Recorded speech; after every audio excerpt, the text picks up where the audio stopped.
రవి, సుహాస్ ఇద్దరు 9th class చదువుతున్నారు. వాళ్ళు స్కూల్ అయిపోయిన తర్వాత ఒక ఈత చెట్టు కింద కూర్చొని ఇలా మాట్లాడుకుంటారు. రవి, రేపు సండేనే కదా, మనం స్కూల్ గ్రౌండ్లోకి వెళ్ళి ఆడుకుందాం. మన ఫ్రెండ్స్ అందరినీ పిలుస్తాను, అందరం కలిసి ఆడుకుందాం, సరేనా? సరే సుహాస్, ఆడుకుందాం. మన ఫ్రెండ్స్ అందరినీ పిలువు, నేను వస్తాను. సరేరా, ఫస్ట్ అయితే ఇక్కడి నుంచి వెళ్ళిపోదాం. ఇక్కడ దయ్యాలు తిరుగుతూ ఉంటాయంట, ఏవో ఆత్మలు ఉంటాయంట ఈ చెట్టు దగ్గర.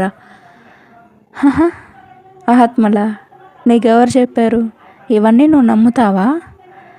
సరేలే, వెళ్ళిపోదాం. ఈ చెట్టు దగ్గర ఈతకాయలు చాలా బాగుంటాయి, మనం కొన్ని తినేసి వెళ్ళిపోదాం. సరేరా, తినేసి వెళ్ళిపోదాం అని ఇద్దరూ కలిసి ఆ ఈతకాయలు తిని ఇంటికి వెళ్ళిపోతారు. ఆ రోజు రాత్రి ఇంటికి వెళ్ళి పడుకున్న రవి మధ్యరాత్రిలో లేచి అక్కడ ఉన్న ఈత చెట్టు దగ్గరకు వచ్చి అటు ఇటు తిరుగుతూ ఉంటాడు. అటుగా వెళ్తున్న ఒక పెద్ద ఆయన రవిని చూసి రవి దగ్గరికి వచ్చి, బాబు, నువ్వు రాంబాబు వాళ్ళ అబ్బాయివి కదా, ఈ సమయంలో ఇక్కడేం చేస్తున్నావు?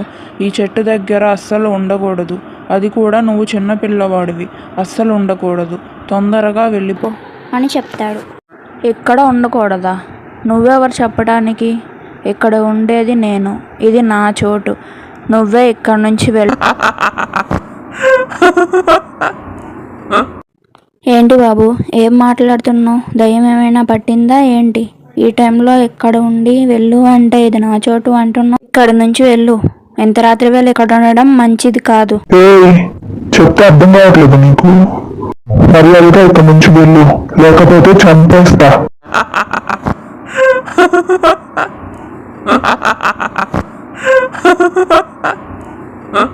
రంగయ్య భయంతో అక్కడి నుంచి వెళ్ళిపోతాడు. తర్వాత రోజు ఉదయం రంగయ్య రాంబాబు దగ్గరకు వెళ్ళి ఇలా అంటాడు. రాంబాబు, నీ కొడుకుకి దయ్యం పట్టినట్టు ఉంది. నిన్న రాత్రి ఆ ఈత చెట్టు దగ్గర ఉండి అటు ఇటు తిరుగుతున్నాడు. నేను ఇంటికి వెళ్ళు బాబు అంటే, నేను ఎందుకు వెళ్తాను? ఇది నా చోటు, నువ్వు ఇక్కడి నుంచి వెళ్ళిపో, లేకపోతే చంపేస్తాను అని నన్ను భయపెట్టాడు. మీ అబ్బాయి ఆకారంలో నాకు దయ్యం కూడా కనిపించింది. అది పచ్చగా తెల్లని చీరతో ఎరబోసిన జుట్టుతో భయంకరంగా ఉంది. నువ్వు వెంటనే నీ కొడుకును తీసుకువెళ్ళి ఎవరికైనా చూపించు అని చెప్తాడు. అప్పుడు రాంబాబు రంగయ్యతో, నాకు చూపించాలి అనే ఉంది రంగయ్య, కానీ ఏం చేయను, మన ఊరిలో ఉండే పంతులు గారు పని మీద బయటకు వెళ్ళారు, కొన్ని రోజుల వరకు రారు, ఎవరికి చూపించాలి అని అంటాడు.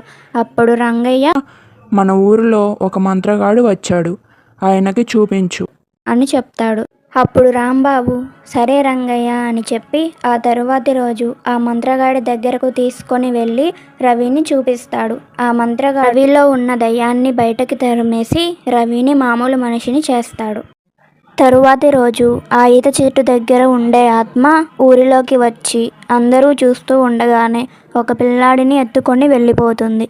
ఆ సంఘటన చూసి భయపడిన ఊరి ప్రజలు ఆ ఊరి సర్పంచ్ దగ్గరకు వెళ్ళి, సర్పంచ్ గారు, ఆ లక్ష్మి ఆత్మ మళ్ళీ వచ్చింది, మళ్ళీ పిల్లల్ని ఎత్తుకొని వెళ్ళిపోతుంది. నిన్న మేము చూస్తూ ఉండగానే ఒక పిల్లాడిని ఎత్తుకెళ్ళిపోయింది అని రంగయ్య చెప్తాడు. తరువాత రాంబాబు, అవును సర్పంచ్ గారు, మొన్న మా కొడుకుకు కూడా పట్టింది అని చెప్తాడు. అప్పుడు సర్పంచ్, అవును, ఆ లక్ష్మీ ఆత్మ మళ్ళీ వచ్చింది అని నేను కూడా విన్నాను. మీరు కొన్ని రోజులు రాత్రిపూట బయటకి రాకండి, తలుపులు వేసుకొని ఇంట్లోనే ఉండండి, పగలుపూట పిల్లల్ని చాలా జాగ్రత్తగా చూసుకోండి, మీ దగ్గర ఎప్పుడు ఉండేలాగా చూసుకోండి అని చెప్తాడు. అప్పుడు ఊరి ప్రజలు ఇలా అంటారు, సర్పంచ్ గారు, కానీ ఇలా ఎన్ని రోజులు అని మేము భయపడుతూ ఉండాలి, దీనికి తొందరగా ఏదో ఒక పరిష్కారం ఆలోచించండి అని అంటారు. అప్పుడు సర్పంచ్, నేను తొందరలోనే ఏదో ఒక పరిష్కారం ఆలోచిస్తాను, ఇప్పుడు మీరు దీని గురించి భయపడకుండా ఉండండి, మీరందరూ ఇంకా ఇంటికి వెళ్ళండి అని చెప్తాడు.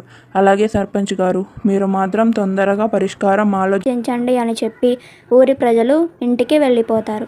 ఆ రోజు రాత్రి దయ్యాలు అంటే నమ్మకం లేని శేఖర్ ఈత చెట్టు దగ్గరకు వెళ్తాడు.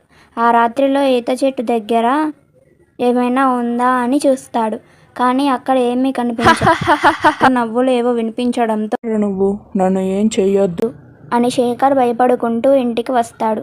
భయపడుతూ ఇంటికి వచ్చిన శేఖర్ నిద్రపోతున్న వాళ్ళ అమ్మని లేపి, అమ్మా, అసలు ఈ లక్ష్మి ఎవరు? ఎందుకు మన ఊర్లో ఉన్న చిన్నపిల్లల్ని ఎత్తుకొని వెళ్ళిపోతుంది అని అడుగుతాడు. అప్పుడు శేఖర్ వాళ్ళ అమ్మ, బాబు, మీ తాతయ్య వాళ్ళ చిన్నప్పుడు ఇక్కడ ఒక కుటుంబం నివాసం ఉండేవాళ్ళు. వాళ్ళు చాలా మంచివాళ్ళు. మన ఊరికి చాలా మేలు చేశారు. బావులు తవ్వించారు, బడులు అవి కట్టించారు. కానీ వాళ్ళు ఒకరోజు యాక్సిడెంట్లో చనిపోతారు.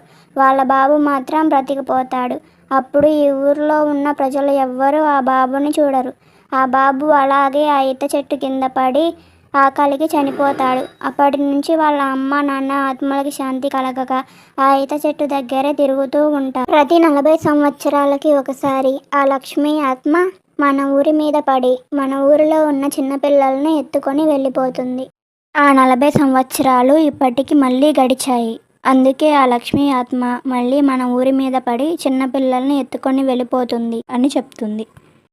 అదే సమయంలో రంగయ్య దగ్గరకు ఆ మంత్రగాడు వెళ్ళి, ఆ లక్ష్మీ ఆత్మ ఈరోజు అమావాస్య కావడంతో ఈరోజు చాలా శక్తిని పొంది బయటకు రాగలుగుతుంది. అందువల్ల మనం అంతకన్నా ముందే దానిని బంధించేయాలి. దానికోసం నేను ఆ ఈత చెట్టు దగ్గరికి వెళ్తున్నాను. నువ్వు కూడా ఊరిలో ఉన్న ప్రజలు అందరినీ ఆ ఈత చెట్టు దగ్గరికి పిలుచుకొనిరా అని చెప్తాడు. అప్పుడు రంగయ్య సరే అని చెప్పి ఊరిలో ఉన్న ప్రజలందరినీ ఈత చెట్టు దగ్గరికి తీసుకొని వెళ్తాడు. ఊరి ప్రజలు అంతా ఆ ఈత చెట్టు దగ్గరికి వెళ్ళేసరికి అక్కడ ఆ మంత్రగాడు ఈత చెట్టు చుట్టూ ముగ్గు వేసి అక్కడ పసుపు జల్లి కుంకుమ జల్లి అక్కడ ఒక నల్ల కోడిని బలి ఇచ్చి ఆ చెట్టుకు ఒక కొబ్బరికాయ కొట్టి ఉంచుతాడు. అక్కడ మంత్రాలు చదువుతూ ఉంటాడు. అప్పుడు ఆ లక్ష్మీ ఆత్మ శాంతించి ఆ చెట్టును వదిలి వెళ్ళిపోతుంది.